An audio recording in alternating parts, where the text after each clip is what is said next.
السلام علیکم۔ آج میں عزازیل ناول کی قسط نمبر 8 کے ساتھ حاضر ہوئی ہوں، تو چلیے آئیے قسط کا آغاز کرتے ہیں۔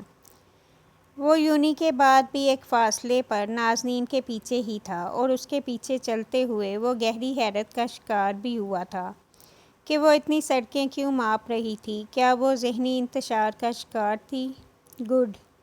اگر ایسا تھا تو اس تک پہنچنے کے راستے آسان ہوتے جائیں گے۔ اس نے سر ہلا کر خود کو سراہا تھا، پھر گاڑی سڑک کے اطراف میں ایک طرف روک کر اتر آیا۔ اب کلینک تک اسے خود چل کر جانا تھا۔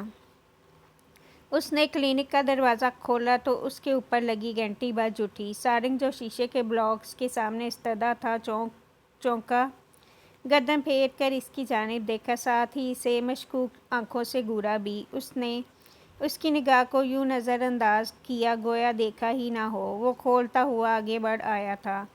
تم نے کمیونیکیٹر کیوں نکال دیا تھا؟ مجھے بھی سننا تھا کہ وہ کیا جواب دیتی ہیں۔ اس نے اپنی زبان منہ میں ایک طرف پھیری، ایسے کہ اس کا رخسار ایک جانب سے ابھرا ہوا محسوس ہونے لگا تھا، اور چہرے پر تاثرات ایسے تھے کہ ہٹو نہ یار سامنے سے۔ کچھ پوچھ رہا ہوں میں؟ اس نے تنگ کر پوچھا تو اس نے بیزار ہو کر اسے ہاتھ سے پرے کر دیا تھا، پھر جا کر دور لگے صوفے پر بیٹھ گیا۔ ٹانگیں سامنے پھیلا لی۔ سامنے لگے ٹی وی پر کوئی فلم چل رہی تھی۔ سارنگ نے گہرا سانس لیا اور پھر احتیاطاً دروازہ کھول کر باہر جھانکا۔ کہیں کوئی پھر سے اس کے کلینک کو تباہی کے دہانے پر ڈالنے تو نہیں آ رہا تھا نا؟ کوئی نہیں ہے، مت پریشان ہو، اس کی آواز ابھری تھی۔ وہ دروازہ ٹھیک سے بند کرتا اندر چلا آیا۔ کلینک بند ہو چکا تھا اور سڑک کی روشنیاں ماند پڑتی ہوئی محسوس ہو رہی تھی۔ تو کیا بات ہوئی تمہاری ان سے؟ کچھ خاص نہیں، اس نے کہہ کر ریموٹ اٹھایا اور پھر چینل سرچ کرنے لگا۔ سارنگ کی گھوری پر اسے ریموٹ رکھ کر انسانوں کی طرح بتانا ہی پڑا۔ وہ ایک لڑکی کی کمزوری تھی سارنگ بدر، مجھے اس کیس کو سولو کرنا ہے، لیکن کسی کی کمزوریوں یا پھر خامیوں کو سر عام نہیں گھسیٹنا۔ تمہیں جتنا جاننا چاہیے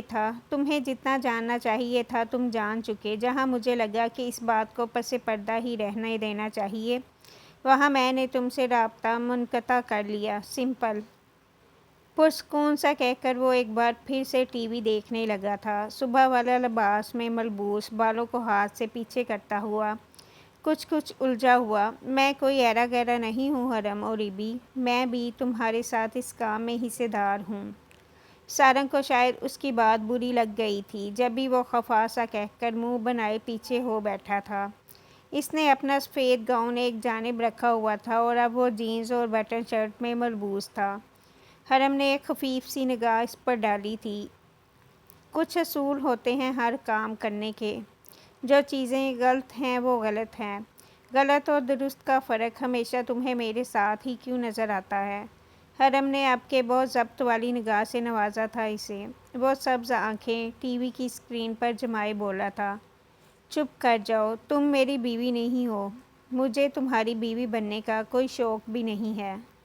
استغفر اللہ، حرم زیر لب بڑبڑایا تھا، پھر ہاتھ بڑھا کر سامنے چلتا ٹی وی ریموٹ سے بند کر دیا۔ چند لمحات کے لیے پورے کلینک میں خاموشی پھیل گئی تھی۔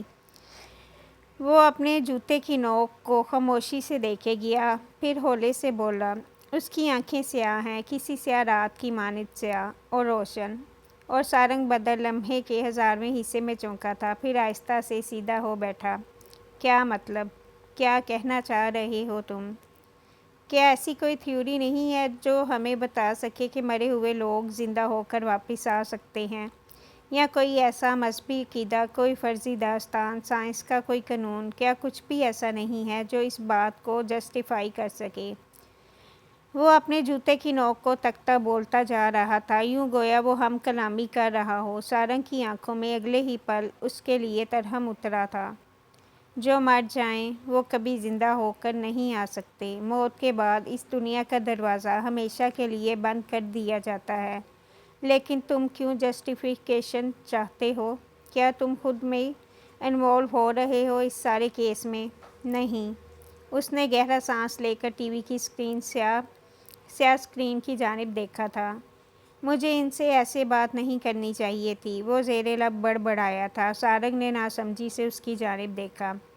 کس سے؟ نازنین سے؟ خیر، وہ اصل لیے بغیر سیدھا ہو بیٹھا تھا، پھر یوں ہی گردن ترچھی کیے اس کی جانب دیکھا۔ وقت بدلا، ماند پڑتی روشنیاں ہر جانب سمٹ آئی۔ گرا ہوا فرشتہ زمینی راستوں پر سفر کرتا ہوا محسوس ہونے لگا تھا۔ ایک بات بتاؤں تمہیں حرم، تم نہ تو انہیں ہرٹ کرنے پر پریشان ہو اور نہ ہی کسی بات نے تمہیں الجھایا ہوا ہے۔ تم بس اپنے اندر کی اس بے حسی کو کسی طرح جگانا چاہتے ہو۔ تم وہ سب محسوس کرنا چاہتے ہو جو تم سے ایک عرصے پہلے کھو گیا تھا۔ تم کسی کے لیے پریشان نہیں ہو، تم کسی کے لیے پریشان نہیں ہوتے۔ تم اس آخری وعدے کو بھی نبھانے پر اسی لیے آمادہ ہوئے ہو تاکہ اپنے اندر موجود اس نامحسوس ہونے والے گلٹ سے آزادی حاصل کر سکو۔ مجھ سے اچھا تمہیں کوئی نہیں جان سکتا۔ وہ پرسکون سا کہہ کر پیچھے ہو بیٹھا تھا۔ حرم نے بری آنکھیں اس پر اگلے ہی پل اٹھائی تھی، اور یہ آنکھیں پچھلی پریشان آنکھوں سے قدرے مختلف تھیں۔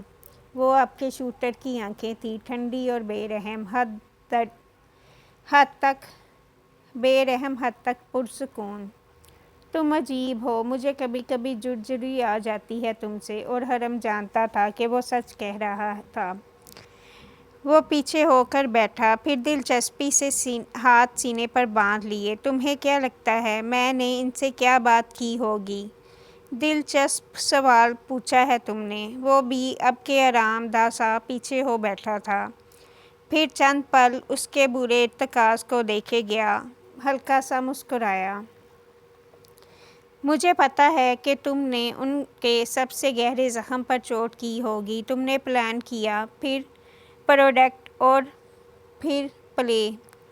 تم نے انہیں ہول سے باہر نکالنا چاہا ہوگا۔ انسان جانتے ہو سب سے کمزور کس لمحے میں ہوتے ہیں؟ وہ ویسے ہی روانی سے بولتا جا رہا تھا جب وہ غم زدہ ہوں یا کسی گہرے غم کے زیر اثر ہوں، کسی بہت غائل سے جذبات کے اندر ان کا وجود سانس لے رہا ہو، تب انسان سب سے زیادہ کمزور ہوتے ہیں۔ اسی لیے غصے سے پناہ مانگنے کا کہا گیا ہے، کیونکہ یہ ایک بہت طاقتور جذبہ ہوتا ہے، اس قدر طاقتور کہ یہ انسانی جسم سے ساری طاقت کسی بجلی کے کرنٹ کی مانند کھینچ لیتا ہے۔ جو غصے کو پچھاڑ دے، اسے طاقتور قرار دیا گیا ہے۔ جو غصے کے آگے سرنڈر کر دے، اسے کمزور گردانا گیا ہے۔ تم نے بھی یہی ٹرک استعمال کی ہے اوریبی۔ میں بیوقوف ہرگز بھی نہیں ہوں۔ حرم کے چہرے پر بہت ٹھنڈے سے تاثرات رقم تھے، جیسے وہ یہ سب جانتا تھا۔ اسے پتہ تھا کہ وہ کیا کرتا رہا تھا۔ کیا تم نے میٹامورفوسس کا نام سنا ہے سارنگ؟ اس کے سوال پر سارنگ کی آنکھیں ایک پل کو ناسمجھی سے سکڑی تھیں۔ اسے لمحے بھر کے لیے اس کے سوال کا اندازہ نہ ہو سکا۔ وہ کیا سمجھنا چاہ رہا تھا؟ کیا وہ نتیجے پر پہنچنے کا راستہ واضح کرنے لگا تھا؟ اسے حرم کو سمجھنے میں کبھی کبھی یوں ہی دقت کا سامنا کرنا پڑتا تھا۔ یہ ایک بائیولوجیکل پروسیس ہے جس میں جاندار، خاص کر جانور، اپنی ظاہری ہیئت تبدیل کرتے ہیں۔ جیسے جیسے ان کا ماحول ان پر اثر انداز ہوتا ہے، وہ اپنی پچھلی شکل سے بالکل مختلف ہیئت میں ڈھل کر مکمل ہو جاتے ہیں۔ اور بولتے بولتے اس کے الفاظ گویا لبوں پر ہی دم توڑ گئے تھے۔ اس کے لب اد کھلے تھے اور آنکھوں میں کچھ لہرایا تھا، کچھ بہت بے یقین سا۔ حرم ویسے ہی ہاتھ باندھے اسے تک رہا تھا، پھر آہستہ سے بولا، یہ محض بائیولوجیکل نہیں ہے سارنگ، یہ سائیکولوجیکل ہے۔ اس میں ایک بہت گہرا نفسیاتی پہلو پنہاں ہے۔ انسان اپنی ہیئت مکمل طور پر تبدیل نہیں کیا کرتے، لیکن وقت بدلنے کے ساتھ ساتھ اس کی نفسیاتی یا پھر ذہنی شخصیت تبدیل ہوتی رہتی ہے، اور بعض دفعہ وہ نفسیاتی تبدیلی اس قدر طاقتور ہوتی ہے کہ انسانی عادت و اطوار کو مکمل طور پر کسی جانور میں تبدیل کر دیتی ہے۔ ایک بندہ اگلی صبح اٹھ کر کیڑا بن جاتا ہے، دوسرے الفاظ میں جانور۔ جانتے ہو کیوں؟ کیونکہ وہ نفسیاتی طور پر اندر ہی اندر ایک کمزور کیڑے میں پہلے ہی تبدیل ہو چکا ہوتا ہے۔ وہ کمزور ہوتا ہے۔ جب آپ کمزور ہوتے ہیں تو آپ پر کوئی بھی شے حملہ آور ہو سکتی ہے۔ آخرکار انسان اپنے اصل کی طرف لوٹ آتا ہے۔ جو چیزیں اس کے اندر چھپی ہوئی ہوتی ہیں وہ باہر نکل آتی ہیں۔ میں نے بھی ان کے ساتھ یہی کیا ہے۔ میں نے ان کے اندر سوئے ہوئے ایک سیاہ حصے کو جگانے کی کوشش کی ہے جو انہیں ایک آخری اور حتمی شکل دے گا۔ وہ کہہ کر سیدھا ہو بیٹھا تھا۔ سارنگ چند پل کے لیے اپنی جگہ سے ہل نہیں سکا۔ تم اتنے بے رحم کیسے ہو سکتے ہو؟ تم کسی کے اتنے کمزور جذبے کو کیسے استعمال کر کے انہیں مزید کمزوری کی جانب دھکیل سکتے ہو؟ کیا تمہیں خوف نہیں آتا؟ میں نے تمہیں کہا تھا نا کہ مجھے ان کی نفسیات سمجھنے کی ضرورت ہے۔ اگر میں ان کی نفسیات نہیں سمجھ پاتا تو شاید انہیں گھیر کر کمزور بھی نہیں کر پاتا۔ مجھے انہیں کمزور کرنا تھا تاکہ وہ مجھے یاد رکھیں، میرے بارے میں سوچیں، نفرت سے ہی صحیح۔ پوائنٹ کیا ہے؟ میں ان کے غصے کو استعمال کرنا چاہتا ہوں۔ وہ حالات کی ستائی ہوئی ہیں۔ وہ اپنے سامنے بہت کچھ ہوتا ہوا دیکھ چکی ہیں۔ وہ باہر سے مضبوط ہیں لیکن اندر سے وہ کمزور ہیں، کھوکھلی ہیں۔ بلکہ یہ کہنا زیادہ درست ہوگا کہ وہ اپنی اصل شکل میں نہیں ہیں۔ مجھے ان کے اصل کو باہر نکالنا تھا اور وہ کسی کمزور لمحے کے زیر اثر میں دیکھ چکا ہوں۔ ایسا کرنے کی وجہ؟ اس نے اس کے سوال پر شانے اچکائے تھے۔ انسان کا سب سے بڑا مسیحا وہ خود ہوتا ہے سارنگ۔ نازنین نے اپنا مسیحا ڈھونڈنا ترک کر دیا ہے جبکہ وہ تو خود ہی سب سے بڑی سروائیور ہے۔ وہ خود اپنا مسیحا ہے لیکن وہ نہیں جانتی۔ تم کیا کرنا چاہتے ہو؟ اداکاری؟ کیا؟ وہ اس کے جواب پر بک سے اڑا تھا، پھر ابرو ناسمجھی سے اکٹھے کیے آگے ہو بیٹھا۔ اسے بات اب کچھ سمجھ آ رہی تھی۔ میں اداکاری کروں گا کہ میں ان کا مسیحا ہوں، ان کا سب سے بڑا ہمدرد، لیکن ایسا نہیں ہوگا۔ آدم کو پیدا کیا جائے تب ہی عزازیل کی حقیقت کا ادراک ہوتا ہے۔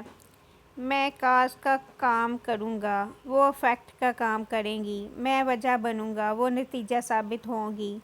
سارنگ ہونٹوں پر بند مٹھی رکھے گہری سوچ میں گم تھا۔ حرم اٹھ کھڑا ہوا تھا، پھر سر جھکا کر اسے دیکھا۔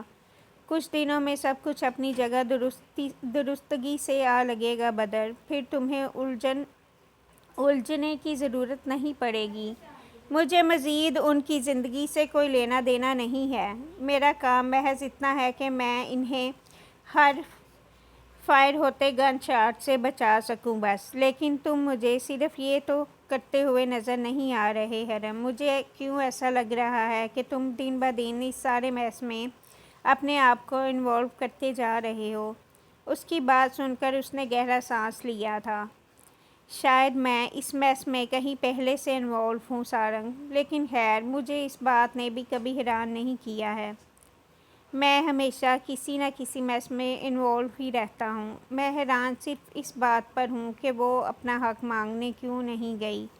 جتنا میں جانتا ہوں جاوید صاحب کی بہت سی زمینیں اور شیئرز ہیں۔ وہ کیوں ایک معمولی سی جاب کر رہی ہیں جبکہ وہ ایک بہت بڑی پراپرٹی کی مالک ہیں؟ تو تم انہی کے لیے استعمال کر رہے ہو؟ اس نے سمجھتے ہوئے جلدی سے الفاظ جوڑ کر سوال اٹھایا تھا۔ اس کی جانب دیکھتا حرم پہلی دفعہ مسکرایا تھا۔ میں امید کرتا ہوں کہ سارنگ بدر کو میری باتیں اس سے بھی جلدی سمجھ آ جائیں۔ کیا ایسا ہی ہے؟ سارنگ کی سبز آنکھیں حیرت سے جگمگا رہی تھیں۔ حرم نے جھک کر ٹیبل سے سیاہ کیپ اٹھائی اور پھر اسے سر پر جما کر پہننے لگا۔ بالکل، میں انہیں غصہ دلا رہا ہوں۔ میں انہیں احساس دلاؤں گا کہ وہ اپنے لیے کچھ بہت بہتر سمیٹ سکتی ہیں، پھر ان کا یہی غصہ انہیں اپنے حق دلوائے گا، وہی حق جسے دینے کے لیے ان کے اپنے تیار نہیں ہیں۔ میں کچھ نہیں کروں گا، میں اسٹیج کے پیچھے ہوں۔ جو کریں گی وہ خود کریں گی، مجھے اپنی جان خطرے میں ڈالنے کا کوئی شوق نہیں۔ چلتا ہوں۔ وہ اگلے ہی پل پلٹا اور بجلی کی تیزی سے باہر نکلتا چلا گیا۔ سارنگ خاموشی سے اس کی پشت کو تب تک دیکھے گیا جب تک وہ دروازے کے پار اوجھل نہ ہو گیا۔ اس کی آنکھوں کے آگے ایک بہت پرانا لیکن بہت نرم گرم سا منظر لہرایا تھا۔ وہ تقریباً 10 سال کا تھا۔ حرم اس کا ہم عمر تھا، بالکل اس کے جتنا، قد میں بھی اور جسامت میں بھی۔ اس کی اس کی ماندہ کمزور اسے یاد تھا کہ پہلی دفعہ جب طالوت نے ان کے ہاتھ میں گنز تھمائی تھی تو ان کے ہاتھ کیسے کپ کپا رہے تھے، لیکن آج اس پہر اسے اندازہ ہوا تھا کہ طالوت کی دی گئی تربیت نے ان عام سے بچوں کو کتنا گہرا عمیق بنا دیا تھا۔ وہ چند پل صوفے پر براجمان رہا اور پھر اپنی جگہ سے اٹھ گیا۔ وہ کلینک سے نکل کر گاڑی میں آ بیٹھا، پھر چند پل یوں ہی بیٹھا رہا۔ جانے کیوں اس کے سامنے وہ زخمی سی سیاہ آنکھیں لہرائی تھیں۔ اس نے سر جھٹکنا چاہا، لیکن ہر دفعہ کی کوشش پر وہ ارتکاز اتنی ہی تیزی سے اس کے ارد گرد تحول ہونے لگتا تھا۔ یہ کیا ہو رہا تھا؟ اسے جذباتی وابستگی تکلیف پہنچا سکتی تھی، اسے ایموشنل اٹیچمنٹ مہنگی پڑ سکتی تھی۔ کیا مصیبت ہے یار، وہ زیر لب بڑبڑایا، پھر گہرا سانس لے کر گاڑی آگے بڑھا لے گیا۔ اگلے ہی پل اس کا موبائل بجنے لگا تھا۔ اس نے ایک ہاتھ سے اسٹیئرنگ وہیل تھامے رکھا اور پھر دوسرے ہاتھ سے سامنے رکھا فون اٹھا کر نگاہوں کے سامنے کیا۔ جگمگاتی اسکرین پر ابھرتے چند ہندسوں نے اگلے ہی پل اس کی پیشانی شکن آلود کر دی تھی۔ اس نے فون کان سے لگایا۔ بولو۔ آگے والے کی بات سن کر اس کی آنکھوں میں ایک سرد سی لہر اتری تھی، پھر اس نے فون ڈیش بورڈ پر ڈال کر گاڑی ریورس کی اور جانے پہچانے راستوں پر بڑھتا چلا گیا۔ کچھ دیر کی ڈرائیو کے بعد وہ ایک تراشیدہ اور نجی فارم ہاؤس کے سامنے اپنی گاڑی روک رہا تھا۔ اس نے کھڑکی سے ایک نظر اس فارم ہاؤس کے آہنی دروازے کی جانب دیکھا اور پھر گاڑی کا دروازہ کھولتا باہر نکل آیا۔ اب اس کے قدموں کا رخ اندر کی جانب تھا۔ سر پر کیپ پہنے، جینز اور جیکٹ میں ملبوس، وہ حسب عادت پھرتی سے قدم اٹھا رہا تھا۔ ابھی وہ راہداری کے ایک سرے پر ہی تھا کہ اسے ہال میں بجتے تیز میوزک کی آواز یہاں تک سنائی دے رہی تھی۔ داخلی دروازے پر گارڈز کھڑے تھے۔ انہوں نے اس کے آگے ہاتھ لمبا کر کے اسے روکنا چاہا تو اس نے اگلے ہی پل ایک زوردار مکہ اس کے منہ پر دے مارا۔ جبڑے پر لگے مکے کے باعث گارڈ ہال کے اندر لڑکتا ہوا گرا تھا۔ سامنے فلور پر ناچ ناچ کر پاگل ہوتے لڑکے لڑکیاں یکدم تھم سے گئے تھے۔ ڈی جے نے یکدم ہی میوزک دھیما کر دیا تھا۔ اگلا گارڈ اس کی جانب بڑھا تو اس نے اسے گریبان سے پکڑ کر دیوار میں دے مارا۔ اس کے چہرے پر سرد سی سرخی تھی اور پھر اس نے اگلے ہی پل اسے ڈھونڈ لیا جس کے لیے وہ یہاں آیا تھا۔ ثانیہ بنا دوپٹے کے برہنہ بازو والے لباس میں ملبوس، گہری سرخ لپسٹک لگائے فلور پر کسی لڑکے کے ساتھ ناچنے میں مصروف تھی۔ اسے دیکھ کر اس کا سانس تک خشک ہو گیا تھا۔ کون ہیں آپ اور فارم ہاؤس میں کیسے داخل ہوئے؟ جانتے ہیں میرے پاپا کون ہیں؟ ایک کال پر آپ کے ساتھ آپ کا خاندان تک تباہ ہو سکتا ہے۔ وہ امیر باپوں کی بگڑی اولادیں تھیں۔ ثانیہ کے ساتھ فلور پر ناچتا لڑکا ہی یہ جملے پھینکتا ہوا اس کی جانب بڑھ رہا تھا۔ اس نے سرخ آنکھوں سے اس کی جانب دیکھا، پھر اسے ایک طرف کو دھکیل کر ثانیہ کی جانب بڑھا اور اسے کلائی سے پکڑ کر اپنے سانس لیتا واپس پلٹا۔ وہ لڑکا یکدم ہی اس کے راستے میں استدعا ہو گیا تھا۔ میری گرل فرینڈ کو ہاتھ کیسے لیکن اگلا اس کا جملہ مکمل نہ ہو سکا تھا۔ اگلے ہی پل آہنی ہاتھ کا مکہ اس کے منہ پر پڑا تو اسے عین روشنیوں میں تارے دکھائی دے گئے تھے۔ وہ لڑک کر بری طرح پیچھے جا گرا تھا۔ اس نے ایک آخری نگاہ اس جھلملاتے سے ماحول پر ڈالی اور پھر ثانیہ کو کلائی سے پکڑے آگے بڑھ آیا۔ وہ اس قدر تیزی سے قدم اٹھا رہا تھا کہ ثانیہ کو اس کے ساتھ دینے میں بہت تکلیف کا سامنا کرنا پڑا۔ کہیں تو وہ گرتے گرتے بچی تھی۔ اس نے اسے پچھلی سیٹ کا دروازہ کھول کر اندر بٹھایا اور پھر گاڑی زن سے لیے آگے بڑھ گیا۔ ثانیہ کا دل کانوں میں دک دک کر رہا تھا اور آنسو تو آنکھوں سے باہر آنے کو بے تاب ہونے لگے تھے۔ کیوں لائے ہیں آپ مجھے وہاں سے؟ جب میری پرواہ کسی کو نہیں ہے تو مجھے بھی کسی کی پرواہ نہیں بھائی۔ آپ مجھے ابھی کے ابھی واپس چھوڑ کر آئیں۔ وہ روتے ہوئے ساتھ ساتھ اس پر چلا بھی رہی تھی۔ حرم نے کوئی رد عمل نہ دیا۔ اس کے ہونٹوں سے لگتا تھا گویا قیامت تک کوئی لفظ آزاد نہ ہوگا۔ میں نے کہا گاڑی روکے ابھی، مجھے نہیں جانا آپ کے ساتھ۔ دروازہ کھولیں، یہ کیوں بند کیا ہے؟ وہ ہذیانی انداز میں ساتھ ساتھ دروازے کے لاکس بھی کھولنے کی کوشش کر رہی تھی۔ بہت سے آنسو بیک وقت اس کی آنکھوں سے ٹوٹ کر گر رہے تھے۔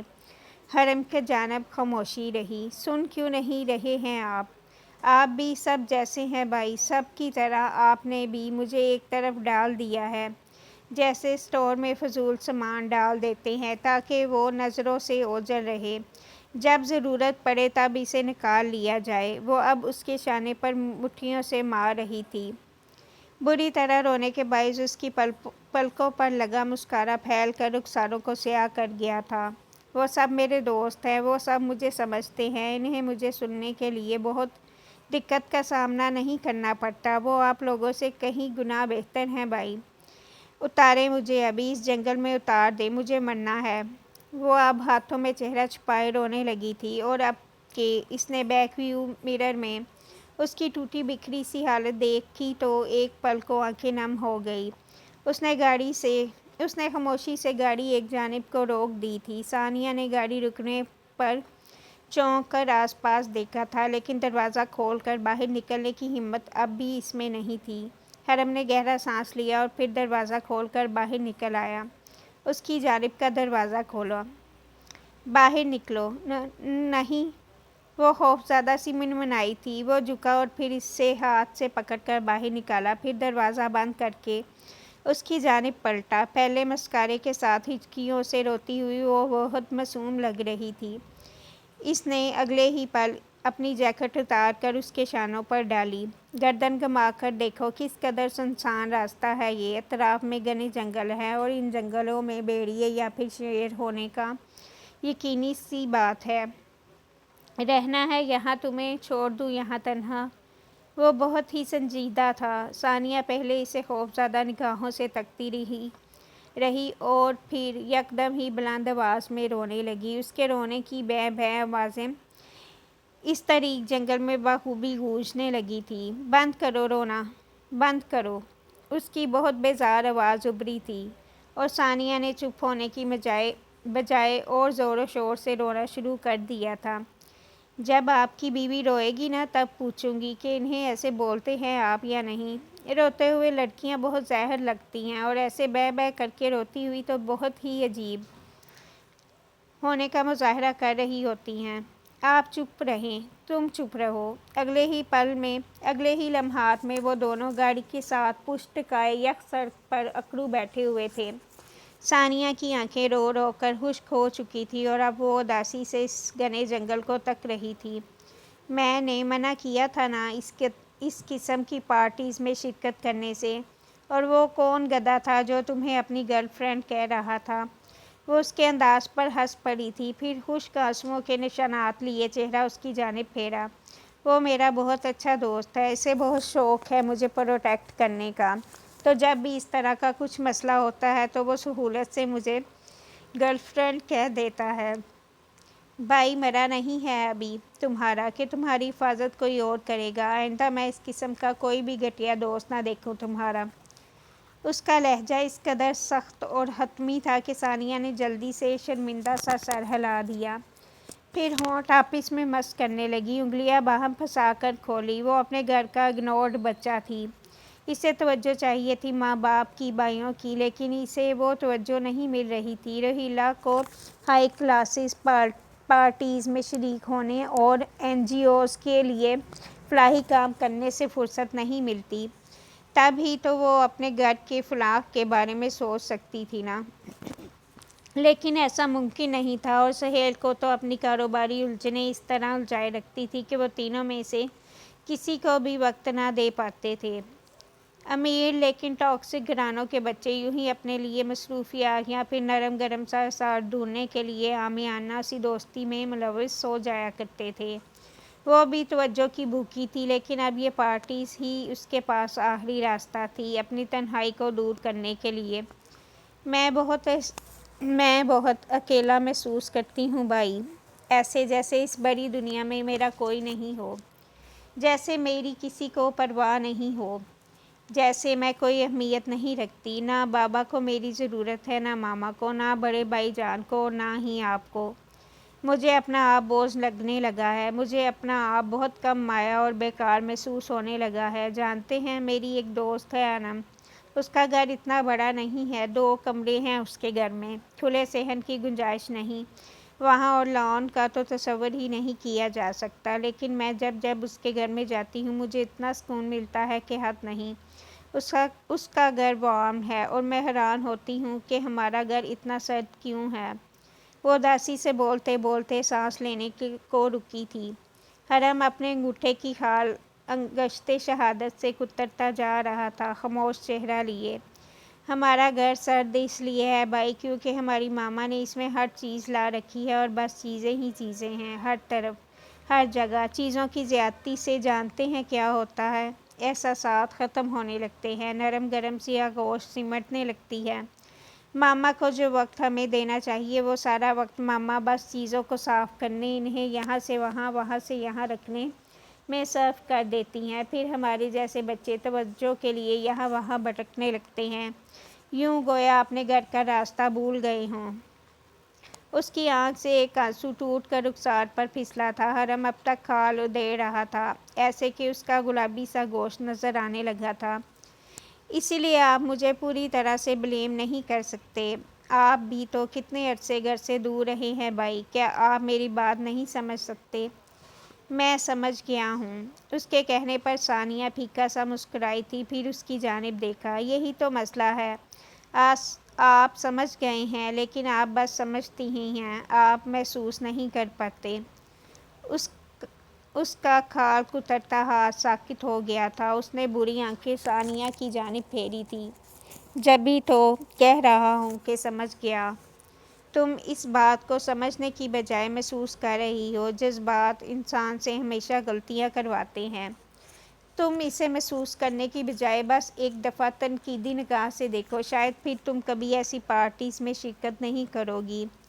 جذبات سائنس نہیں ہوتے بھائی، یہ سیدھے اور واضح ہوتے ہیں، یہ طریق اور گنجلک ہوتے ہیں، آپ ان کی خامیاں گردان کر انہیں ترک نہیں کر سکتے۔ انسان اگر اتنے آسان ہوتے تو شاید دنیا میں کوئی مسئلہ ہی نہ ہوتا، اور اس آڑ میں ہر انسان اپنے اچھے اور برے محسوسات کی پیروی کرتے ہوئے کیا سے کیا بن جاتا ہے۔ اب ایسے میں وہ انسان زیادہ بہتر ہوا جو اس بات کو سمجھ کر پہلے ہی زینے پر ٹھہر گیا ہو۔ آپ شوٹر ہیں، آپ کا قصور نہیں۔ وہ کھڑی ہوئی تھی، حرم نے آنکھیں گھماتے ہوئے سر اٹھا کر اسے دیکھا تھا۔ اس کا اس سب سے کیا لینا دینا؟ لینا دینا ہے نا، جب آپ اپنے ٹارگٹ پر نظریں رکھتے ہیں اور محض اس ایک ہی نشانے پر یکسوئی سے شوٹ کرنے کی مشق پر زور دیتے ہیں تو آپ کے ڈسٹریکٹ ہونے کے مواقع بہت کم ہو جاتے ہیں، آپ کے آس پاس کی ہر چیز دھندلا جاتی ہے، اور اگر کچھ واضح رہ جاتا ہے تو وہ ہوتا ہے سامنے جھولتا ٹارگٹ۔ ایسے انسانوں کی یکسوئی بے حد اہم کردار ادا کرتی ہے ان کی زندگی ترتیب دینے میں۔ آپ چلیں، مجھے سونا ہے۔ اس نے گاڑی کا دروازہ کھولا اور پھر اندر آ بیٹھی۔ حرم بھی ہاتھ جھاڑتا اٹھ کھڑا ہوا، پھر اگلی نشست پر بیٹھ کر گاڑی کو گھر کے راستے پر ڈال دیا۔ کیا شوٹرز واقعی اتنے یکسو اور نگاہ بالکل سیدھ میں رکھنے والے ہوتے ہیں؟ اگر ایسا تھا تو اس شوٹر کو وہ سیاہ آنکھیں کیوں ڈسٹرب کر رہی تھی؟ یا پھر شاید یوں کہنا چاہیے اس کے سامنے جھولتا نشانہ دھندلا رہا تھا، کیونکہ جب آس پاس کی چیزیں روشن لگنے لگیں تو سیدھ میں جاتا راستہ دھندلا جاتا ہے اور انسان بھٹک جاتا ہے۔ شاید وقت کے گھومتے پہیے میں وہ بھی بھٹکنے جا رہا تھا، لیکن کون جانے۔ وہ ایک بار پھر سے وجدان کے ساتھ تھی، لیکن اب کہ ان کی چارپائیاں کچے صحن میں لگی تھی، چاندنی رات اور ستاروں کی چادر کے عین نیچے آسمان پر تارے یوں چمک رہے تھے گویا موتی لڑیوں میں کئی قصے پنہاں ہوں، ایک ستارہ دوسرے سے سرگوشی پر انہیں اپنی داستان گوش گزار کرتا ہو، اور پھر سب مل کر ایک حسین داستان تلے دھمکتے ہوں۔ آسمانی گہرے رنگ کی چادر پر ان تاروں کو کمال مہارت سے ٹانگا گیا تھا، وہ مصور کی سحر زدہ سی مصوری کے عملی تصور تھے۔ آپ اتنی جلدی راضی کیسے ہو گئی پھوپھو؟ کیا میں اتنی جلدی راضی نہیں ہو سکتی وجی؟ نہیں، کیوں؟ کیونکہ آپ کبھی اتنی جلدی حامی بننے والوں میں سے ہرگز بھی نہیں ہیں۔ وقت آپ کے پاس کوئی راستہ نہیں چھوڑتا۔ وقت ہمارا غلام ہوتا ہے پھپھو، ہم اس کے نہیں۔ وقت ہمارا غلام کیسے ہو سکتا ہے بھلا؟ ہمارے اعمال وقت کی گردشوں میں سفر کرتے ہیں، پھر وہ گردشیں ہمارے اعمال کے حوض بن جاتی ہیں۔ ہم اس وقت کو اپنا غلام بنا لیتے ہیں تاکہ وہ ہمیں ہمارا بدلہ لوٹا سکے، ہمیں وہ دے سکے جو ہم نے اسے دیا ہے۔ اس کی بات پر نازنین نے بہت حیران سی نظریں اس کی جانب پھیری تھیں۔ تاروں بھری رات تلے ہر جانب سے گویا شہر کی طلسماتی سی فضا تحول ہونے لگی تھی۔ جانے اس لڑکے نے اتنی مشکل باتیں کہاں سے سیکھ لی تھی۔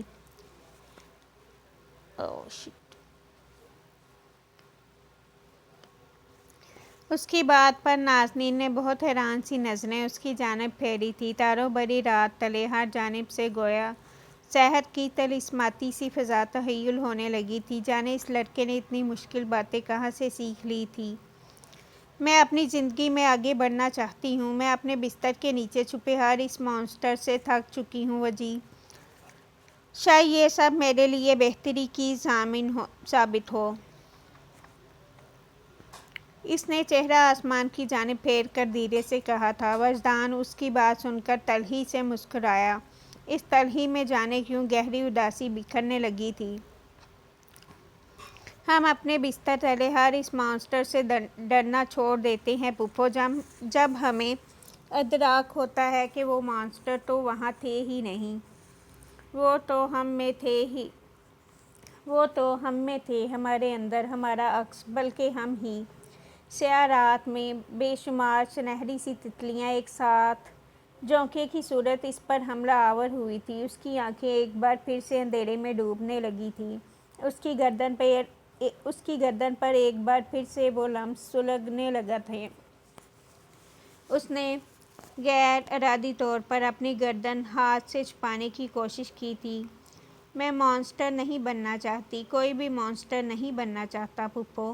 وجدان کی آواز بہت ہلکی تھی اب کہ اس نے نازنین کی جانب چہرہ پھیرا تھا۔ پھر ہم کیوں بن جاتے ہیں؟ کیونکہ ہم زخمی ہوتے ہیں۔ وہ یکدم اپنے بستر پر اٹھ بیٹھی تھی۔ اسے سانس لینے میں دشواری سی ہونے لگی تھی۔ ایک پل کو اس نے خوفزدہ نگاہوں سے وجدان کا چہرہ دیکھا تھا اور بس ایک لمحے کے لیے وہ اسے وجدان نہیں لگا تھا، بس ایک لمحے کے لیے وہ اسے عجیب سا لگا تھا۔ پلیز وجدان، آپ مجھ سے وعدہ کریں کہ آپ اب کسی بھی حادثے کا ذمہ دار خود کو نہیں ٹھہرائیں گی۔ اس نے بہت مان سے یہ وعدہ نازنین سے مانگا تھا۔ وہ اسے چند پل چپ چاپ نگاہوں سے دیکھے گئی۔ اسے سمجھ نہیں آیا کہ وجدان کو کیا جواب دینا چاہیے۔ آپ مجھ سے وعدہ کریں کہ اب آپ خوش رہیں گی، اب آپ اپنے بارے میں بھی سوچیں گی اور اب آپ مزید کسی بھی تکلیف پر خود کو ٹارچر نہیں کریں گی پھپھو۔ آپ ایک نارمل زندگی کی جانب قدم بڑھائیں گی، وعدہ کریں مجھ سے۔ وہ اب اس کی چارپائی کے عین سامنے پنجوں کے بل آ بیٹھا تھا۔ وہ دونوں ہاتھ اس کے سامنے پھیلائے تاکہ وہ اس سے وعدہ لے سکے۔ نازنین نے اس کے ہاتھ کو دیکھا، پھر اسے، اور پھر وہ آہستہ سے مسکرا دی۔ سنہری تتلیاں پلٹ گئی، ہواؤں کی سیاہی کا رخ بدل گیا۔ وجدان تھا، وجدان اس کے پاس تھا۔ اس نے گیلی آنکھیں لیے، اپنے دونوں ہاتھ اس کے ہاتھوں میں تھمائے اور پھر سر اس بات میں ہلا کر دل سے مسکراتے ہوئے وہ اب بہت ہلکا پھلکا محسوس کر رہی تھی، بہت پرسکون سا۔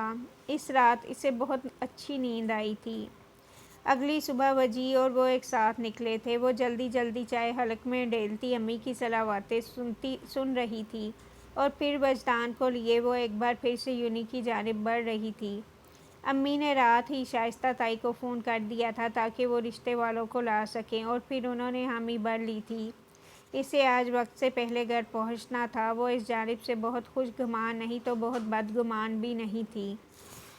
وہ ایک اچھی امید لگانا چاہتی تھی۔ وہ ان سب کو ایک موقع اور دینا چاہتی تھی۔ راستے بھر وجدان اسے ہنساتا رہا اور وہ ہنستی رہی۔ پھر اسے کالج چھوڑ کر یونی چلی آئی۔ آج کا دن خاصا کھلا کھلا اور موسم جگمگا رہا تھا۔ ہوا میں گھٹن نہیں محسوس ہوتی تھی۔ اس نے اپنی کتابیں لی اور پھر راہداری میں سر کے خم سے طلباء کے سلام کا جواب دیتی گزرنے لگی۔ لیکن پھر اس نے وہ دیکھ لیا جو اس صبح کو ہر لحاظ سے کڑوا کر گیا تھا، وہ جو اس صبح کو گھٹن میں مبتلا کر گیا تھا۔ وہ کچھ کتب کو اپنے ہاتھ کی گرفت میں لیے راہداری میں قدم اٹھاتی تیزی سے بڑھتی چلی آ رہی تھی۔ دفعتاً اس کے چلتے قدم تھم سے گئے، اگلے ہی پل وہ برف بن گئی تھی۔ اس نے اپنے دائیں جانب گردن پھیر کر دیکھا اور پھر اس کی رگوں میں بہتا خون ابل پڑا۔ کن پٹی میں بہتے سیال میں یکدم گویا ہلچل سی مچ گئی تھی۔ شانزے ابراہیم! اس نے اب کے اس قدر درشتی سے اس لڑکی کو پکارا تھا کہ وہ اچھل پڑی، اور اچھل تو ساتھ کھڑا فصیح ذوالفقار بھی گیا تھا۔ شانزے ایک خوبصورت لڑکی تھی۔ اسٹیپس میں کٹے اس کے سیاہ بال اس کے چہرے کے اطراف میں گرا کرتے تھے، لیکن وہ خوبصورت لڑکی اس قدر خوفزدہ لگ رہی تھی گویا اس نے اپنی نگاہوں کے سامنے موت کے فرشتے کو دیکھ لیا ہو۔ وہ اگلے ہی پل اس کی جانب بھاگ کر آئی تھی، پھر بے ساختہ اس کے پیچھے چھپ گئی۔ وہ بہت ڈری ہوئی لگ رہی تھی۔ نازنین پر اس کے پچھلے رویے کی وجہ بھی اب کے واضح ہو گئی تھی۔ وہ راہداری کا ایک سنسان حصہ تھا۔ یہاں پر طلباء کی آمد و رفت بے حد کم تھی، اور اسی تنہائی کا فائدہ اٹھا کر فصیح نے شانزے کو زد و کوب کرنے کی کوشش کی۔ وہ اگلے ہی پل آگے بڑھی، ہاتھ میں پکڑی کتابیں راہداری میں رکھی، کرسی پر گویا پھینکی، اور پھر اگلے ہی لمحے اس نے فصیح ذوالفقار کو ایسا چانٹا رسید کیا تھا کہ اس کی 7 پشتوں میں بھی کسی کو ایسا زناٹے دار چانٹا نہیں پڑا ہوگا۔ پیچھے سے شانزے کی دبی دبی سی چیخیں گونجی تھیں۔ فصیح نے حیرت سے اپنے سرخ رخسار پر ہاتھ رکھ کر اس کی جانب دیکھا تھا۔ وہ کچھ خوفزدہ اور گڑبڑایا ہوا لگتا تھا۔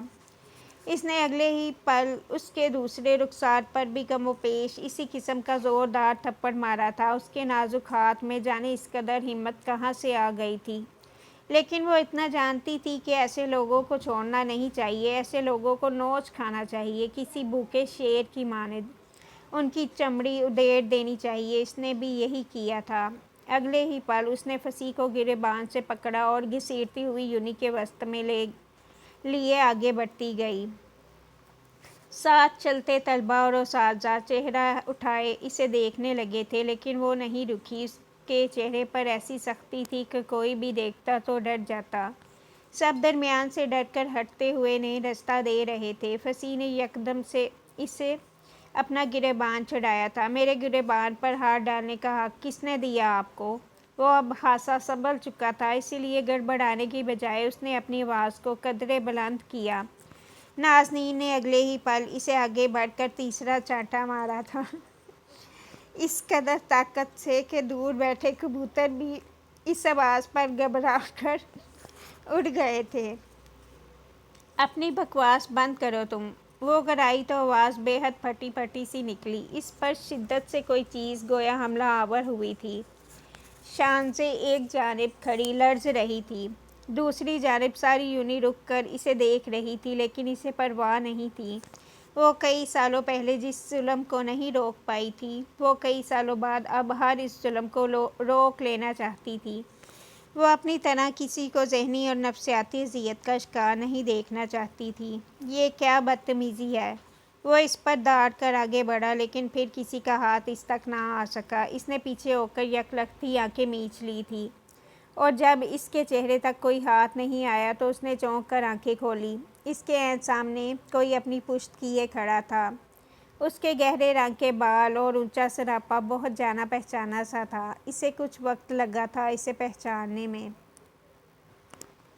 وہ کیا ہے نا کہ اس یونیورسٹی کی ہر راہداری میں CCTV کیمرے لگے ہیں۔ ہر راہداری کو کچھ یوں ترتیب دیا گیا ہے کہ اس کا ہر حصہ واضح طور پر کیمرے کی آنکھ سے دکھائی دیتا ہے۔ پھر ہوتا کچھ یوں ہے کہ کیمرے کی آنکھ کے پیچھے دیکھتی آنکھ ہرگز اندھی نہیں ہوتی، اور پھر جو ان آنکھوں نے دیکھا ہوتا ہے اکثر ان کی گواہیوں سے آپ جیسے چھوٹے چھوٹے ٹھرکی سولی چڑھ جاتے ہیں۔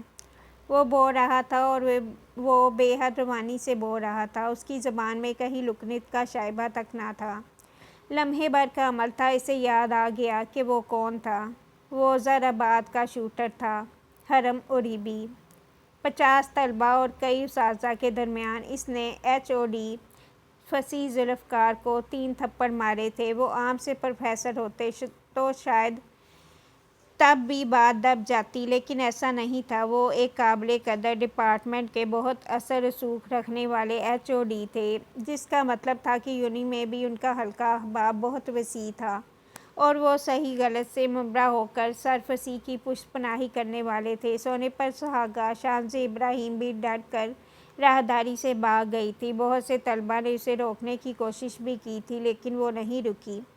اس کی ذہنی حالت اس سارے قصے کے بعد کسی بھی طرح درست نہیں تھی۔ اب نازنین اکیلی تھی، بالکل اکیلی، بغیر کسی ثبوت اور گواہ کے، ایک پروفیسر کو 3 چانٹے مارنے کا جرم کر چکی تھی۔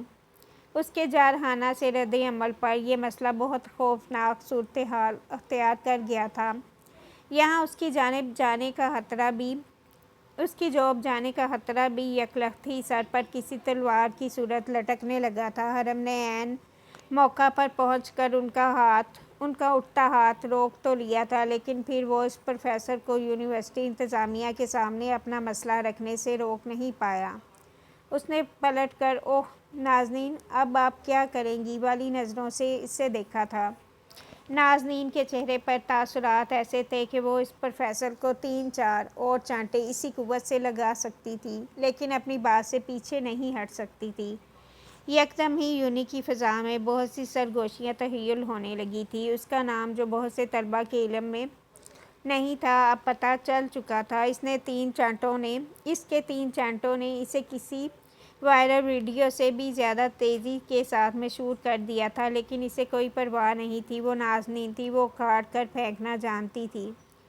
اس نے انتہائی سکون کے ساتھ اپنے قدم لائبریری کی جانب پھیرے تھے، یہ جانتے ہوئے بھی کہ جو وہ کر چکی ہے وہ کسی طوفان کی دعوت دینے کے لیے یقیناً کافی ہوگا، لیکن جب آپ خود طوفان ہوں تو پھر آپ کو کسی طوفان سے نہیں ڈرنا چاہیے، یہ اس کا ماننا تھا۔ یا تو آپ طوفان سے ڈر کر کسی تہہ خانے میں چھپ جائیں یا پھر آپ خود طوفان بن جائیں۔ فیصلہ ہمیشہ انسان کے حصے میں ہی ہوا کرتا ہے۔ وہ ایک بار پھر سے اس کے ساتھ ساتھ قدم ملانے لگا تھا۔ اس نے تیوری چڑھا کر برابر چلتے حرم کو دیکھا، پھر مسکراتے ہوئے کان کی لو کھجائی۔ وہ مسکراتے ہوئے کان کی لو کھجانے لگا۔ آپ مانیں یا نہ مانیں، لیکن اب آپ بہت غلط جگہ پھنس گئی ہیں نازنین، نام مت لو میرا۔ وہ پھنکاری تو حرم نے ہونٹوں پر ابھرتی مہووس سی مسکراہٹ بامشکل روکی۔ یہ لڑکی گزرتے ہر پال میں اسے حیران کر رہی تھی۔ طلباء مڑ مڑ کر اسے دیکھتے تھے، اور بہت سے تو اب خاصے محتاط بھی ہو گئے تھے۔ کچھ کی نگاہوں میں اس کے لیے بڑھتی ہوئی عزت بخوبی دیکھی جا سکتی تھی۔ وہ سب بھی شاید فصیح کے ستائے ہوئے تھے، لیکن اپنی کم ہمتی کے باعث یوں منظر عام پر آ کر چانٹے لگانے کی جرأت وہ ہرگز بھی نہیں کر سکتے تھے۔ اب کیا کرنے کا ارادہ ہے آپ کا؟ ایک ایچ او ڈی کو بغیر کسی کلو کے 3 چانٹے مار چکی ہیں آپ کی جاب کو خطرہ ہو سکتا ہے، آپ کے سوشل اسٹیٹس کو خطرہ ہو سکتا ہے، آپ کو ذاتی طور پر نشانہ بنایا جا سکتا ہے، اور آپ کو اس یونی سے کسی اسکینڈل کے تحت نکلوا سکتا ہے۔ سوچیں کیا ہو سکتا ہے آپ کے ساتھ، ڈر نہیں لگتا آپ کو؟ وہ اس کے ساتھ ساتھ قدم اٹھاتا مزے سے اس سے آنے والے نقصانات سے بہرہ مند کر رہا تھا، جیسے وہ خود کوئی مافیا کا لائر ہو۔ یہ سب ہو سکتا ہے آپ کے ساتھ، کیا رائے ہے آپ کی محترمہ؟ اور محترمہ نے اگلے ہی پل اس کی جانب گردن پھیری تھی، پھر اس ایک لچکتی لٹ سے بے نیاز کہنے لگی، میری جاب، سوشل اسٹیٹس، ذات یا پھر گھرانے پر ایک انگلی رکھ کر تو دکھائے وہ۔ اگر میں نے انہیں ایک ہی رات میں تباہ نہ کر دیا تو؟ تباہ؟ ایک رات میں تباہ؟ یہ بہت بڑی بات ہے مس نازنین، کیا کریں گی آپ؟ اور اب کہ اس کے کان پوری طرح سے کھڑے ہو گئے تھے، وہ اس کے جواب کا منتظر تھا۔ نازنین اگلے ہی پل رک گئی تھی، ہیل کی ٹک ٹک بھی ساتھ ہی تھم چکی تھی۔ پھر وہ اس کی جانب گھومی، ہلکا سا مسکرائی۔ حرم اسے دیکھتا رہ گیا تھا۔ وہ مسکرا رہی تھی، لیکن کیسی آنکھیں تھیں جن تک مسکراہٹ کی رسائی ممکن نہیں تھی۔ میں اگر لائبریرین نہ ہوتی تو شاید رائٹر ہوتی، اور جانتے ہو میں کس ژانرا پر لکھنا پسند کرتی؟ کرائم تھرلر پر؟ میں نے اتنی کتابیں پڑھ رکھی ہیں نا کہ سوچ ہے تمہاری۔ مجھے لوگوں کو ان کی کمزوریوں سے ہینڈل کرنا آتا ہے، ان کمزوریوں کو درست جگہ پر استعمال کرنا بھی آتا ہے، ان نشانات کو سر عام گھسیٹنا بھی آتا ہے۔ جو وہ پھنسی، تمہیں کیا لگتا ہے کہ شانز ابراہیم اس کا پہلا شکار ہوگی؟ ہرگز بھی نہیں۔ اس یونی میں ہر 5ویں لڑکی اس کا نشانہ بنی ہوگی یا پھر اس بارے میں معلومات رکھتی ہوگی، اور اگر میرا مسئلہ اس سے بھی نہ سولو ہو سکا تو تم جانتے نہیں ہو کہ میں اس سے بھی زیادہ ظالم ثابت ہو سکتی ہوں۔ اب میرا راستہ چھوڑو اور اپنے ممی ڈیڈی روٹین کی جانب واپس پلٹ جاؤ۔ وہ الفاظ کے ساتھ اچھی تھی، حرم کو پتہ تھا، لیکن وہ تکلیف دینے کی حد تک اچھی کیوں تھی یہ حرم کو نہیں پتہ تھا، اور جو آخر میں اس نے طنز کیا تھا اس پر اس کے کان بے حد ہی سرخ ہو گئے تھے۔ پھر وہ رکی نہیں، اگلے ہی پل لائبریری کو جاتی راہداری میں قدم اٹھاتی آگے بڑھنے لگی۔ اس نے حیرت سے مسکرا کر سر کے پیچھے ہاتھ پھیرا اور پھر واپس پلٹ گیا۔ اب اس کا رخ یونیورسٹی کے کنٹرول روم کی جانب تھا۔ چوری چھپے تالے توڑ کر غیر قانونی کام کیے بغیر اسے اپنا کھانا ہضم ہی کہاں ہوتا تھا بھلا؟ پہلے پہل تو الہام کو خبر نہ ہوئی کہ جو محترمہ ان کے برابر میں براجمان، بہت تحمل اور سکون سے کتاب میں غرق دکھائی دے رہی ہیں، وہ باہر کسی پروفیسر کا کان بجا کر آئی ہیں۔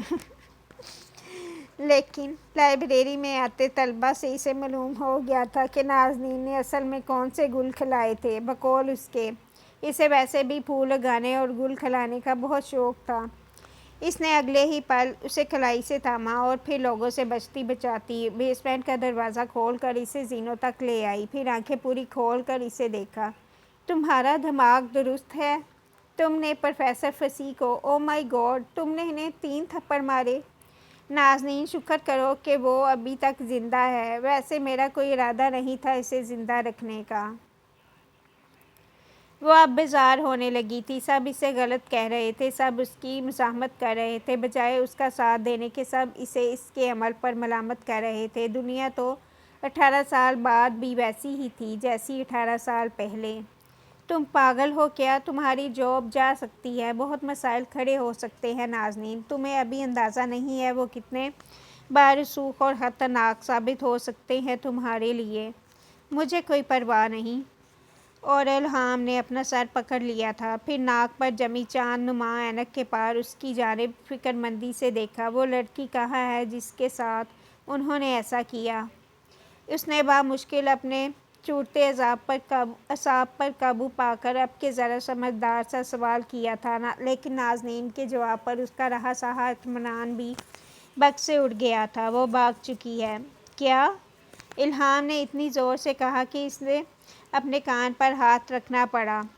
وہ اب ایک ہاتھ سر پر رکھے اور دوسرا کمر پر ٹکائے بالکل سر جھاڑ منہ پہاڑ کھڑی لگ رہی تھی۔ نازنین کو اسے ایسے دیکھ کر ہنسی آئی تھی۔ ہمارے پاس جب وکٹم کی گواہی ہی نہیں ہوگی ہم کیسے اپنا آپ سچ ثابت کریں گے؟ نازنین، تمہیں اس مسئلے میں اپنا آپ انوالو نہیں کرنا چاہیے تھا، یہ تمہارا مسئلہ نہیں تھا۔ تمہاری زندگی میں اپنے مسائل کی کمی نہیں ہے کہ تم دوسروں کے مسائل کا بار گراں بھی اپنے سر پر یوں مسلط کرتی پھرو۔ الہام کو اس پر غصہ ہی آ گیا تھا۔ اس نے گہرا سانس لے کر سکون سے اپنی اکلوتی دوست کی جانب دیکھا تھا۔ یہ محض اس کا مسئلہ نہیں تھا الہام، یہ میرا مسئلہ تھا، یہ تمہارا مسئلہ ہے، اور یہ اس ادارے میں زیر تعلیم ہر لڑکی ہر لڑکے کا مسئلہ ہے، یہ اس شہر میں رہتی، اس ملک میں پلتی، اس دنیا میں زندہ رہتی ہر عورت کا مسئلہ ہے۔ یہ گھر کا نہیں، یہ ایک پوری قوم کا مسئلہ ہے۔ ہمارے ان طے شدہ فیصلوں نے ہمیں جس نہج پر لا کر کھڑا کر دیا ہے وہ پہلے ہی بہت بھیانک صورت اختیار کر چکی ہے۔ اسے مزید تباہ کن صورت کی جانب مت دھکیلو۔ ہراسمنٹ کبھی بھی فرد کا مسئلہ نہیں ہوتی الہام، ہراسمنٹ اس معاشرے میں پلتے ہر انسان کا مسئلہ ہوتی ہے۔ جسم کے اگر کسی ایک حصے میں ناسور پلنے لگے تو اسے کاٹ کر پھینک دینا چاہیے۔ اس ناسور کی تکلیف سارے جسم میں پھیلنے کا انتظار نہیں کرنا چاہیے، اور ایسے افراد معاشرے کا ناسور زدہ حصہ ہوتے ہیں۔ انہیں کاٹ کر پھینکا نہ جائے تو یہ معاشرے کی جڑوں کو دیمک کی طرح چاٹ جاتے ہیں۔ کھوکھلا کر دیتے ہیں۔ ہراسمنٹ کا نشانہ بننے والی ہر لڑکی اور نشانہ بننے والے ہر لڑکا پھر نفسیاتی اور ذہنی اذیت کا شکار ہو جاتے ہیں۔ ان کی زندگیاں عذاب کا گڑھا بن جاتی ہیں۔ کیا تم چاہتی ہو کہ میں اس سب کو نظر انداز کر دوں؟ کیا تم چاہتی ہو کہ جو میرے ساتھ ہو چکا وہ میں کسی اور کے ساتھ ہوتا دیکھ کر آنکھیں بند کر لوں؟ جو لوگوں نے میرے ساتھ کیا میں بھی ویسا ہی سلوک برتوں؟ پھر کیا فرق؟ پھر فرق کہاں ہوگا؟ فرق کی لکیروں کو کون قائم رکھے گا؟ کیا دیکھنے والا اور اندھا برابر ہو سکتا ہے؟ کیا مردہ اور زندہ برابری کی سطح پر آ سکتے ہیں؟ اس کا سانس بری طرح پھول گیا تھا، حلق میں بہت سے کانٹے اگ آئے تھے، سانس چڑھ گیا تھا۔ وہ دوسروں کے لیے بولتے ہوئے نہیں تھکتی تھی، وہ اپنے بارے میں بولتے ہوئے تھکن کا شکار ہو جایا کرتی تھی۔ الہام چند پل اس کی باتوں پر گنگ سی کھڑی رہ گئی اور پھر نازنین نے مزید کچھ نہیں کہا۔ وہ اپنا تمتماتا چہرہ لیے اوپر کی جانب بڑھ گئی تھی۔ سنہری تتلی کہیں پس منظر میں پھڑ پھڑائی تھی، اس کی گردن پر جلن سوا ہونے لگی تھی۔ اس نے بے ساختہ ہی سلگتی گردن پر ہاتھ پھیرا تھا۔ ظلم ساتھ رہتا ہے اور ظلم کو صرف حق کی آواز ختم کر سکتی ہے۔ اس نے بھی دانت جمائے اور پھر گردن اٹھائی۔ وہ گردن اٹھا سکتی تھی۔ وہ شانزیں نہیں تھی، وہ نازنین تھی۔ وہ دبے قدموں کنٹرول روم سے سی سی ٹی وی فوٹیج کی ایک کاپی اپنے ساتھ یو ایس بی میں لیے واپس آ گیا تھا۔ اتنا تو اسے یقین ہو چلا تھا کہ وہ لڑکی کسی تھرڈ گریڈ کی بچی نہیں تھی۔ وہ اپنا آپ سنبھالنا جانتی تھی، بس اسے اس کی ایک بات پسند نہیں آئی تھی۔ وہ دوسروں کے مسائل میں خود کو الجھا لیا کرتی تھی، جو کہ بلا شبہ کوئی اچھی عادت نہیں تھی۔ اگر آپ نے پرسکون رہنا ہے اور ایک قابل قدر زندگی بسر کرنی ہے تو اپنے کام سے کام رکھنا ہوگا۔ جو ہی آپ دوسروں کے مسائل حل کرنے کے لیے انہیں آسانیاں فراہم کریں گے تو آپ کی اپنی زندگی عذاب میں آ جائے گی، اور اسے ایسے کسی عذاب کو بلا وجہ اپنے ساتھ لینے کا کوئی شوق نہیں تھا۔ اس نے گھر کے اندر قدم رکھا تو تقریباً دوپہر سر چڑی محسوس ہونے لگی تھی۔ اس نے آس پاس چہرہ گھما کر دیکھا اور پھر اسے لاؤنج میں ہی رحیلہ نظر آ گئی تھی۔ وہ پاس چلا آیا، پھر لاپرواہی سے ان کے عین سامنے ٹانگیں چڑھا کر سینٹر ٹیبل پر رکھی اور آرام دہ سا ہو کر بیٹھا۔ وہ اپنے موبائل کی اسکرین پر انگلی پھیر رہی تھی، اس کی موجودگی پر ایک پل کو نگاہ اٹھائی۔ کہاں تھے صبح سے؟ ڈیڈ کے آفس گیا تھا۔ انہوں نے اب کے ناک پر جمع چشمہ 2 انگلیوں سے نیچے کیا، پھر جانچتی نگاہوں سے اسے دیکھا۔ کل رات کو ثانیہ کہاں گئی تھی؟ اپنی دوست کے گھر۔ اس نے سہولت سے جھوٹ بولا۔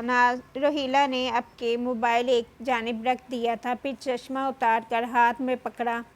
ان کی آنکھوں میں اترتی سختی پر وہ سیدھا ہو بیٹھا تھا۔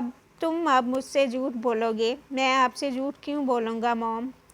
وہ اپنی دوست کے گھر گئی تھی۔ آپ کیا سننا چاہتی ہیں؟ اس کے علاوہ بری آنکھوں میں سکون ہی سکون تھا، جانے وہ اتنا پرسکون کیسے رہ لیتا تھا۔ رحیلہ کو اس کے آرام دہ سے جواب نے تیش دلایا تھا۔ اچھا، تو وہ اپنی دوست کے گھر گئی تھی۔ پھر میرے پاس صبح رمیز بھائی کا فون کیوں آیا تھا کہ آپ کے لاڈلے صاحبزادے نے ان کے بزنس پارٹنر باقر ہمدانی کے بیٹے کو مکہ مارا ہے؟ اور وہ اگلے ہی پل بگ سے اڑا تھا۔ پھر سر کھجایا۔ وہ نشے میں تھا تو تم اسے ہوش میں لا رہے تھے؟ اس کے بونڈے سے جواب پر رحیلہ نے چیخ کر کہا تو اسے ہنسی آ گئی۔ اس نے بامشکل اپنے لبوں پر ابھرتی مسکراہٹ چھپائی تھی۔ قربان جائے وہ اپنے آس پاس پلتی خواتین کی ذہانت پر۔ ایک نے صبح پروفیسر کا کان لال کر دیا تھا تو دوسری اسے تفتیش کے کٹہرے میں کھڑا کیے وہ سوال کر رہی تھی جن کے جواب اس نے کبھی سیدھے نہیں دینے تھے۔ آپ ثانیہ کو بلا کر اس سے پوچھ لیں موم، وہ اپنی دوست کے گھر ہی گئی تھی۔ اگر میں جھوٹا ہوا تو جو سزا آپ دیں گی میں قبول کر لوں گا۔ اس نے ایک بار پھر سے پیر سینٹر ٹیبل پر رکھے تھے۔ وہ چند لمحات کے لیے اسے مشکوک آنکھوں سے گھورتی رہی، پھر میری میری کو آوازیں دینے لگی، جاؤ ثانیہ کو اپنے کمرے سے بلا کر لاؤ۔ وہ ایک کسائی میڈ تھی، پڑھی لکھی اور صاف ستھری۔ ان کے حکم پر سر ہلاتی پلٹی تو وہ ایک بار پھر سے حرم کی جانب متوجہ ہوئی۔ کیوں مارا تم نے ان کے بیٹے کو؟ کیا تم بھی اب مجھے ساحل کی طرح پریشان کرو گے حرم؟ یہ کیا بچکانہ سا رویہ تھا تمہارا؟ رویز بھائی کو تم بہت پسند ہو، ان کے سامنے تمہارا ایسا امیج بننا ناقابل قبول سی بات ہے۔ اب جا کر ان کے آفس میں معذرت کر آنا۔ غلط فہمی ہو گئی ہے تو اسے ختم کرنا ضروری ہے۔ اس نے اگلے ہی پل چہرہ اٹھایا تھا، پھر ناسمجھی سے ابرو سکیڑے، پیر سینٹرل ٹیبل سے اتار لیے۔ اور میں انہیں کیوں پسند ہوں؟ انگشتِ شہادت سے اپنی جانب اشارہ کر کے پوچھا تھا اس نے۔ اس کے سوال پر رحیلہ پل بھر کو گڑبڑائی تھی، لیکن پھر اگلے ہی پل سنبھل بھی گئی۔ اس نے ان کا گڑبڑا کر سنبھلنا بخوبی محسوس کر لیا تھا۔ اس کے ماتھے پر ایک نامحسوس سی لکیر ابھری تھی۔ تم ایک ذہین اور محنتی لڑکے ہو، ایک کمتر جگہ سے آنے کے بعد بھی تم عیاشیوں میں پڑنے کی بجائے اپنے باپ کا ساتھ دے رہے ہو، رشتوں کی قدر کر رہے ہو، خاندان بھر کو ساتھ لے کر چل رہے ہو۔ ظاہر ہے ایسے میں تم ہر ایک کی نگاہ کا مرکز بنے ہوئے ہو۔ جیسے سب تمہیں پسند کرتے ہیں ویسے ہی وہ بھی تمہیں پسند کرنے لگے ہیں۔ ان کی طویل سی وضاحت پر اس نے گہرا سانس لیا اور پھر بالوں میں ہاتھ پھیر کر انہیں پیچھے دھکیلا۔ اسی اثنا میں ثانیہ اسے چکردار زینے اترتی ہوئی دکھائی دی تھی۔ اس نے سیاہ قمیض کے ساتھ چست ٹائٹس پہن رکھی تھی، گوری رنگت پر بھورے گھنگریالے بال چہرے کے اطراف میں گر رہے تھے۔ وہ بلا شبہ بہت پیاری لگ رہی تھی۔ اس کی حرم جیسی بھوری آنکھیں خوفزدہ لگ رہی تھی، البتہ وہ یقیناً رحیلہ کی سخت سی نگاہیں محسوس کر چکی تھی۔ وہ ان کے صوفے کے عین سامنے آ کھڑی ہوئی تو رحیلہ نے اپنا رخ اس کی جانب پھیرا۔ وہ انگلیوں کو پھنسائے خشک لبوں پر زبان پھیر رہی تھی۔ کہاں گئی تھی تم کل رات؟ ان کے سپاٹ سے استفسار پر اس نے بامشکل تھوک نگلا تھا، پھر جیسے ہی سفید پڑتے لبوں پر زبان پھیر کر کچھ کہنا چاہا، حرم بول پڑا، تم رحمہ کے گھر گئی تھی، بتاؤ نا موم کو، اور رحمہ سے تمہاری لڑائی ہو گئی تھی، اسی لیے تم نے وہاں سے آنے کے لیے مجھے بلایا تھا۔ اب بتاؤ کہ میں تمہیں تمہاری دوست کے گھر سے لے کر آیا تھا، کہیں اور سے نہیں۔ اس کے کہنے پر وہ حیران آنکھیں پھیلائے اسے دیکھنے لگی تھی۔ اسے اپنی 17 سالہ زندگی میں کوئی بھی رحمہ دوست یاد نہیں آ رہی تھی۔ اف! اس کے رخسار گلابی ہو گئے۔ رحیلہ تپ کر حرم کی جانب گھومی۔ اس کے منہ میں الفاظ دینا بند کرو حرم، وہ کوئی چھوٹی بچی نہیں ہے موم کہ میں اسے الفاظ دے کر کچھ بلواؤں گا۔ جی ماما، میں رحمہ کے گھر ہی گئی تھی، لیکن پھر میں وہاں سے جلدی آ گئی، بھائی لینے آئے تھے مجھے۔ ویسے یہ کون سی دوست ہے تمہاری جس سے میں نہیں جانتی؟ اس کی پھیکی سی صفائی نے رحیلہ کو ذرا بھر بھی متاثر نہیں کیا تھا۔ حرم نے اس کی آنکھوں ہی آنکھوں میں اشارہ کیا تھا۔ اسے اس کا اشارہ سمجھ نہیں آیا تھا۔ آپ نہیں جانتی اسے؟ وہ ابھی کالج میں میری دوست بنی ہے۔ لڑائی کس بات پر ہوئی؟ اس نے میرے جیسا ڈریس پہنا ہوا تھا، وہ مجھے اچھی نہیں لگ رہی تھی تو ہماری لڑائی ہو گئی۔ حرم نے اپنا سر پیٹ لیا تھا۔ ایک جیسے کپڑے پہننے پر کون لڑتا ہے؟ کاش کوئی اسے بتا دیتا کہ ہم لڑکیوں کو ایسے ہی بس موقع چاہیے ہوتا ہے جلنے اور لڑنے کا۔ اور پھر تم وہاں سے آ گئی؟ انہوں نے طنزاً پوچھا تو ثانیہ بیوقوفوں کی طرح سر اس بات میں ہلانے لگی۔ حرم کو اپنی جگہ سے اٹھنا ہی پڑا۔ پھر وہ اس کے برابر میں جا کھڑا ہوا، اپنا بازو اس کے گرد سمیٹا۔ کوئی تصویر ہے تم دونوں کی ساتھ؟ تمہیں بہت شوق ہے نا سیلفیز لینے کا، کوئی ایک تصویر تو ہوگی اس رحمہ کی۔ اور اب کہ ثانیہ کے ہاتھ کانپنے لگ گئے تھے، حرم نے اس کا بازو ہلکے سے دبایا تو اس نے چونک کر چہرہ اٹھایا، پھر اسے دیکھا۔ وہ اس کی جانب دیکھ رہا تھا، کھل کر مسکراتا ہوا۔ ہم ضرور آپ کو تصویر دکھائیں گے موم، بلکہ میں تو ایسا کروں گا کہ ان دونوں کی تصویر کسی اسٹوڈیو میں کھنچوانے کے بعد بڑے سے فریم میں کروا دوں گا، پھر ہم اسے لاؤنج کی وال پر لگا دیں گے تاکہ آتے جاتے آپ کی رحمہ پر نظر پڑتی رہے۔ کیا خیال ہے؟ ثانیہ کو اس کے انداز پر بے ساختہ ہنسی آ گئی تھی اور مسکراہٹ تو رحیلہ کے لبوں پر بھی چمکی تھی، لیکن وہ اسے کمال مہارت سے چھپا گئی تھی۔ تم دونوں الٹے کاموں سے باز آ جاؤ۔ میں مصروف رہتی ہوں، لیکن اس کا مطلب یہ نہیں کہ میں تم لوگوں سے غافل ہوں۔ آئندہ اس طرح کا کچھ بھی مشکوک عمل مجھے پتہ چلا تو تم دونوں کی خیر نہیں ہے۔ ان کی جانب سے پری جاٹ پر سن دنتا وہ اسے اپنے ساتھ لیے زینوں کی جانب بڑھ آیا تھا۔ یہ رحمہ کون ہے بھائی؟ کہیں آپ کسی کو پسند تو نہیں کرنے لگے؟ وہ چہرہ اٹھائے اس کی جانب دیکھتی دھیمی سرگوشی میں کہہ رہی تھی، اور اس کی نگاہوں کے سامنے بس ایک لمحے کے لیے وہ سیاہ بالوں والی ظالم شہزادی لہرائی تھی۔ پھر وہ ہولے سے مسکرایا۔ اس کا بازو اب تک ثانیہ کے گرد تھا۔ مجھے کیا پتہ یار یہ رحمہ کون ہے؟ اور نہیں، میں کسی کو پسند نہیں کرنے لگا، میرے پاس اتنا وقت نہیں۔ جلدی سے کر لے پسند اپنے لیے کسی کو۔ ماما آپ کی شادی ابیحہ سے کروا دیں گی نہیں تو؟ اور اس کے چلتے قدموں کو یکدم ہی بریک لگا تھا۔ پھر اس نے حیران سی آنکھیں ثانیہ کی جانب پھیری۔ کیا مطلب؟ مطلب یہ کہ 3-4 دن سے ماما اور شائستہ مامی کے درمیان ابیحہ کی شادی کو لے کر مذاکرات چل رہے ہیں، اور جہاں تک مجھے پتہ ہے وہ آپ کے لیے حامی بن بھی چکی ہیں۔ مجھ سے پوچھے بغیر؟ اس کی پیشانی پر بال ابھر آئے تھے۔ ثانیہ نے لا علمی سے کندھے اچکائے تھے، پھر اپنے کمرے کی جانب پلٹ گئی۔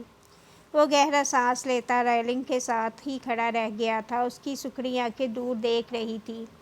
پھر وہ بھی اپنے کمرے کی جانب خاموشی سے بڑھ آیا۔ یہ عورتیں آخر کیا کر رہی تھیں اس کے پیچھے؟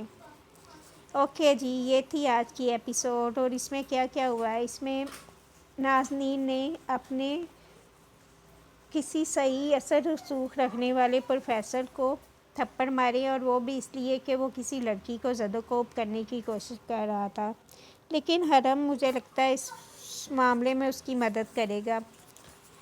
ٹھیک ہے جی، ہوتی ہے اگلی ایپیسوڈ میں ملاقات۔ رکھیں دعاؤں میں یاد۔ اللہ حافظ۔